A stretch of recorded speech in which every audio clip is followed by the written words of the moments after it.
ओम शांति।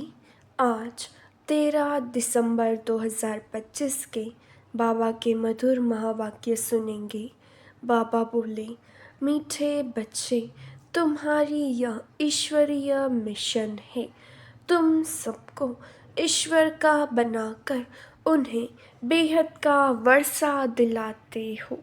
प्रश्न, कर्मेंद्रियों की चंचलता समाप्त कब होगी?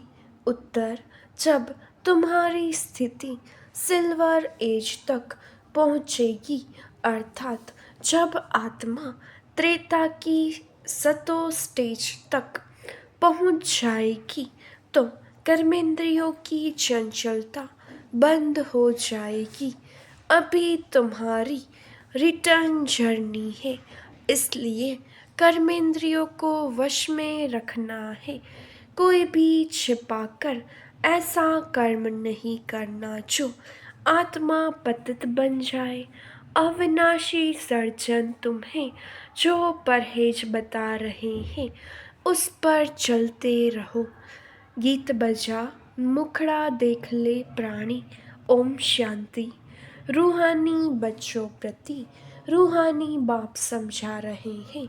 न सिर्फ तुम बच्चों को, जो भी रूहानी बच्चे प्रजापिता ब्रह्मा मुख वंशावली है, वह जानते हैं हम ब्राह्मणों को ही बाप समझाते हैं।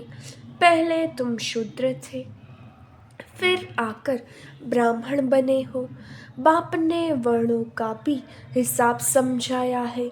दुनिया में वर्णों को भी समझते नहीं, सिर्फ गायन है। अभी तुम ब्राह्मण वर्ण के हो, फिर देवता वर्ण के बनेंगे। विचार करो, यह बात राइट है?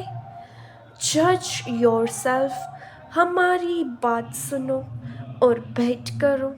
शास्त्र जो जन्म जन्मांतर सुने हैं और जो ज्ञान सागर बाप समझाते हैं, उनकी भेंट करो। राइट क्या है? ब्राह्मण धर्म अथवा कुल बिल्कुल भूले हुए हैं। तुम्हारे पास विराट रूप का चित्र राइट बना हुआ है, इस पर समझाया जाता है। बाकी इतनी भुजाओं वाले चित्र जो बनाए हैं और देवियों को हथियार आदि बैठ दिए हैं, वह सब है रॉन्ग। यह भक्ति मार्ग के चित्र है। इन आँखों से सब देखते हैं परंतु समझते नहीं। कोई के ऑक्यूपेशन का पता नहीं है। अभी तुम बच्चों को अपनी आत्मा का पता पड़ा है और 84 जन्मों का भी मालूम पड़ा है। जैसे बाप तुम बच्चों को समझाते हैं, तुमको फिर औरों को समझाना है। शिव बाबा तो सबके पास नहीं आए जाएंगे, जरूर बाप के मदद का चाहिए ना। इसलिए तुम्हारी है ईश्वरीय मिशन। तुम सबको ईश्वर का बनाते हो, समझाते हो। वह हम आत्माओं का बेहद का बाप है, उनसे बेहद का वर्षा मिलेगा। जैसे लौकिक बाप को याद किया जाता है, उनसे भी जास्ती पालौकिक बाप को याद करना पड़े। लौकिक बाप तो अल्पकाल के लिए सुख देते हैं, बेहद का बाप बेहद का सुख देते हैं।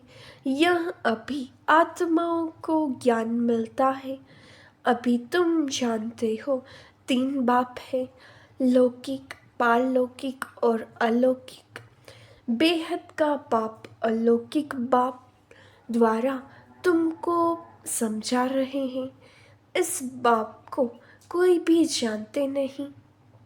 ब्रह्मा की बायोग्राफी का किसको पता नहीं है, उनका ऑक्यूपेशन भी जानना चाहिए ना। शिव की, श्री कृष्ण की महिमा गाते हैं, बाकी ब्रह्मा की महिमा कहाँ?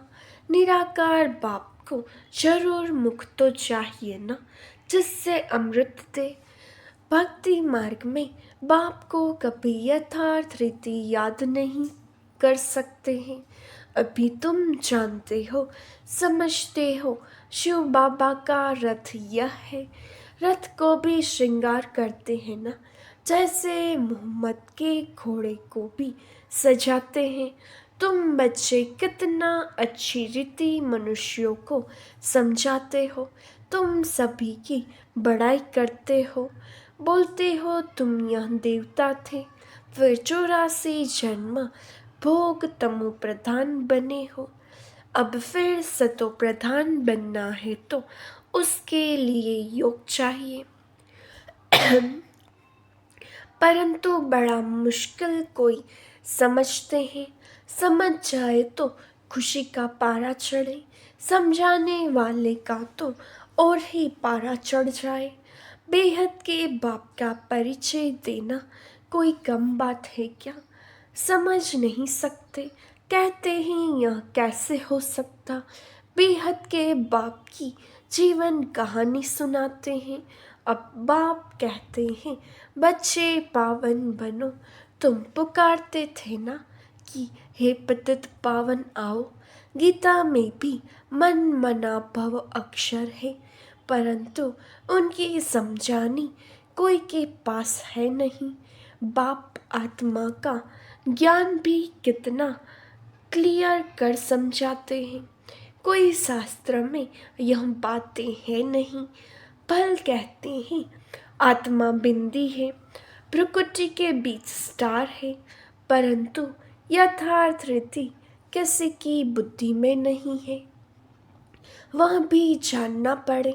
कलयुग में है ही अनराइटियस, सतयुग में है सब राइटियस। भक्ति मार्ग में मनुष्य समझते हैं यह सब ईश्वर से मिलने के रास्ते हैं। इसलिए तुम पहले फॉर्म भराते हो, यहाँ क्यों आए हो? इससे भी तुमको बेहद के बाप का परिचय देना है। पूछते हो आत्मा का बाप कौन?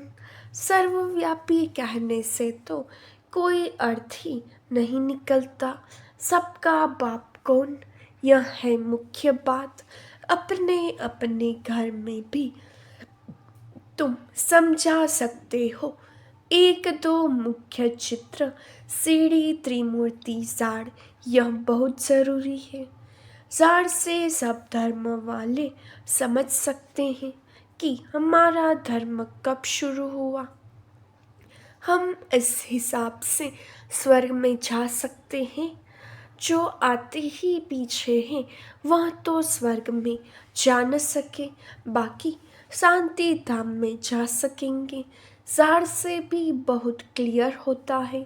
जो जो धर्म पीछे आए हैं उन्हों की आत्माएं जरूर ऊपर में जाए विराजमान होंगी। तुम्हारी बुद्धि में सारा फाउंडेशन लगाया जाता है।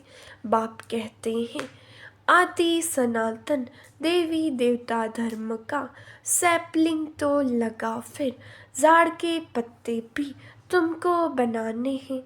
पत्ते बिगड़ तो जाड़ होता नहीं, इसलिए बाबा पुरुषार्थ कराते रहते हैं आप समान बनाने के लिए।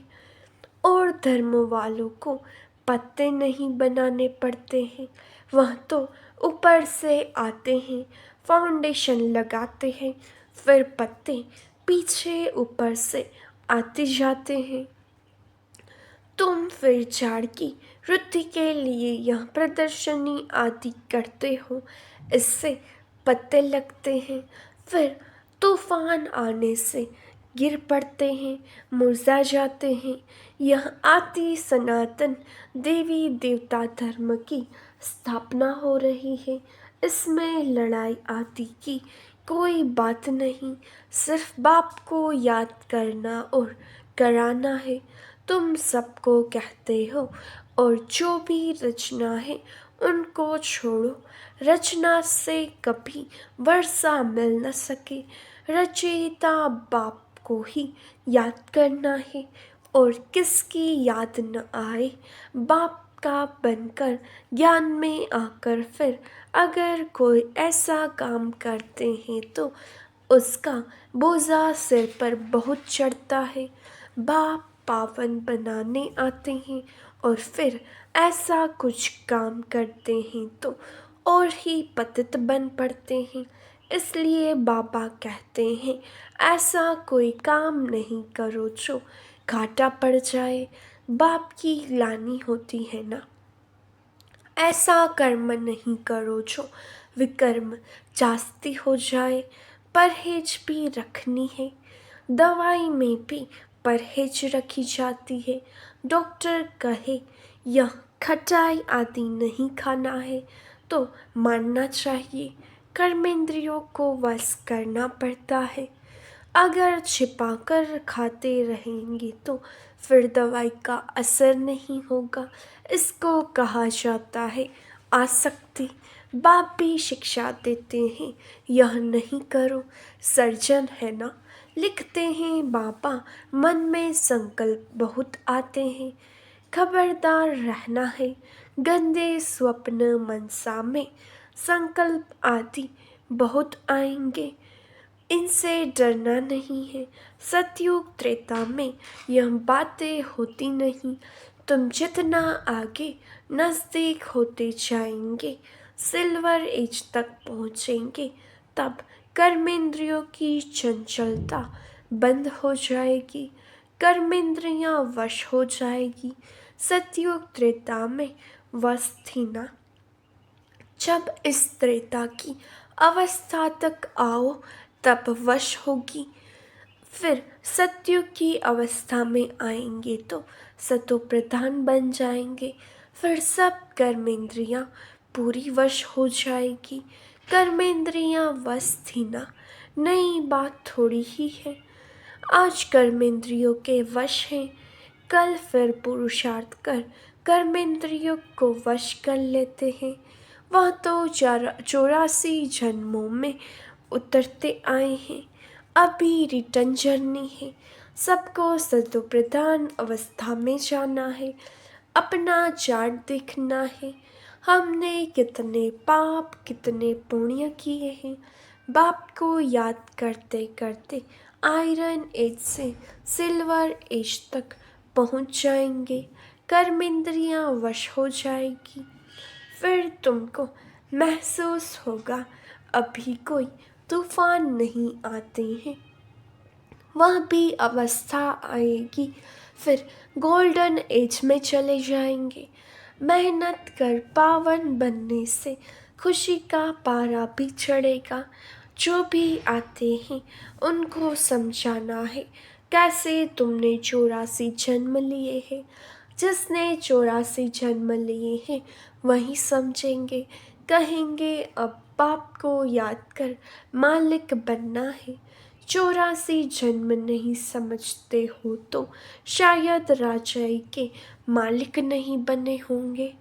हम तो हिम्मत दिलाते हैं, अच्छी बात सुनाते हैं, तुम नीचे गिर पड़ते हो। जिसने 84 जन्म लिए होंगे उनको झट स्मृति आएगी। बाप कहते हैं तुम शांति धाम में पवित्र तो थे ना, अब फिर तुमको शांति धाम सुख धाम में जाने का रास्ता बताते हैं और कोई भी रास्ता बता न सके। शांति धाम में भी पावन आत्माएं ही जा सकेगी। जितना खाद निकलती जाएगी उतना ऊंच पद मिलेगा। जो जितना पुरुषार्थ करे, हर एक के पुरुषार्थ को तो तुम देख रहे हो। बाबा भी बहुत अच्छी मदद करता है। यह तो जैसे पुराना बच्चा है, हर एक की नब्ज को समझते हो ना। सयाने जो होंगे वह झट समझ जाएंगे। बेहद का बाप है, उनसे जरूर स्वर्ग का वर्षा मिलना चाहिए। मिला था, अब नहीं है, फिर मिल रहा है। एम ऑब्जेक्ट सामने रख खड़ा है। बाप ने जब स्वर्ग की स्थापना की थी तुम स्वर्ग के मालिक थे। फिर 84 जन्म ले नीचे उतरते आए हो। अभी है यह तुम्हारा अंतिम जन्म। हिस्ट्री रिपीट तो जरूर करेगी ना। तुम सारा 84 का हिसाब बताते हो। जितना समझेंगे उतना पत्ते बनते जाएंगे। तुम भी बहुतों को आप समान बनाते हो ना। तुम कहेंगे हम आए हैं सारे विश्व को माया की जंजीरों से छुड़ाने। बाप कहते हैं मैं सबको रावण से छुड़ाने आता हूँ। तुम बच्चे भी समझते हो बाप ज्ञान का सागर है। तुम भी ज्ञान प्राप्त कर मास्टर ज्ञान सागर बनते हो ना। ज्ञान अलग है, भक्ति अलग है। तुम जानते हो भारत का प्राचीन राजयोग बाप ही सिखलाते हैं। कोई मनुष्य सिखला नहीं सकते। परंतु यह बात सबको कैसे बताएं। यहाँ तो असुरों के विघ्न भी बहुत पड़ते हैं। आगे तो समझते थे शायद कोई किचड़ा डालते हैं। अभी समझते हो यह विघ्न कैसे डालते हैं। नथिंग न्यू, कल पहले भी यह हुआ था। तुम्हारी बुद्धि में यह सारा चक्र फिरता रहता है। बाबा हमको सृष्टि के आदि मध्य अंत का राज समझा रहे हैं। बाबा हमको लाइट हाउस का भी टाइटल देते हैं। एक आँख में मुक्ति धाम, दूसरी आँख में जीवन मुक्ति धाम। तुमको शांति धाम में जाकर फिर सुख धाम में आना है। यह है ही दुख धाम। बाप कहते हैं इन आँखों से जो कुछ तुम देखते हो उनको भूलो। अपने शांति धाम को याद करो। आत्मा को अपने बाप को याद करना है। इसको ही अव्यभिचारी योग कहा जाता है। ज्ञान भी एक से ही सुनना है, वह है अव्यभिचारी ज्ञान। याद भी एक को करो, मेरा तो एक, दूसरा न कोई। जब तक अपने को आत्मा निश्चय नहीं करेंगे तब तक एक की याद आएगी नहीं। आत्मा कहती है मैं तो एक बाबा की ही बनूंगी। मुझे जाना है बाबा के पास। यह शरीर तो पुराना जड़ी भूत है। इनमें भी ममत्व नहीं रखना है। यह ज्ञान की बात है। ऐसे नहीं कि शरीर की संभाल नहीं करनी है। अंदर में समझना है यह पुरानी खाल है। इनको तो अब छोड़ना है। तुम्हारा है बेहद का संन्यास, वह तो जंगल में चले जाते हैं। तुमको घर में रहते याद में रहना है। याद में रहते रहते तुम भी शरीर छोड़ सकते हो। कहाँ भी हो तुम बाप को याद करो। याद में रहेंगे स्वदर्शन चक्रधारी बनेंगे तो कहाँ भी रहते तुम ऊंच पद पालेंगे। जितना इंडिविजुअल मेहनत करेंगे उतना पद पाएंगे। घर में रहते भी याद की यात्रा में रहना है। अभी फाइनल रिजल्ट में थोड़ा टाइम पड़ा है, फिर नई दुनिया भी तैयार चाहिए ना। अभी कर्मातीत अवस्था हो जाए तो सूक्ष्म वतन में रहना पड़े। सूक्ष्म वतन में रहकर भी तुम सूक्ष्म वतन में रहकर भी फिर जन्म लेना पड़ता है। आगे चलकर तुमको सब साक्षात्कार होगा। अच्छा, मीठे मीठे सिखिलते बच्चों प्रति माता पिता बाप दादा का याद प्यार और गुड मॉर्निंग। रूहानी बाप की रूहानी बच्चों को नमस्ते। हम रूहानी बच्चों की रूहानी बाप दादा को याद प्यार नमस्ते, गुड मॉर्निंग, ओम शांति। शुक्रिया बाबा, शुक्रिया। धारणा के लिए मुख्य सार। पहली पॉइंट, एक बाप से ही सुनना है। एक की ही अव्यभिचारी याद में रहना है। इस शरीर की संभाल रखनी है लेकिन ममत्व नहीं रखना है। दूसरी पॉइंट, बाप ने जो परहेज बताई है उसे पूरा पालन करना है।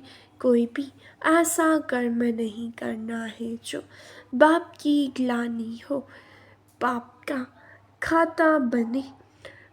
अपने को घाटे में नहीं डालना है। वरदान, 3 सेवाओं के बैलेंस द्वारा सर्व गुणों की अनुभूति करने वाले गुण मूर्त भव। जो बच्चे संकल्प, बोल और हर कर्म द्वारा सेवा पर तत्पर रहते हैं, वही सफलता मूर्त बनते हैं। तीनों में मार्क्स समान है।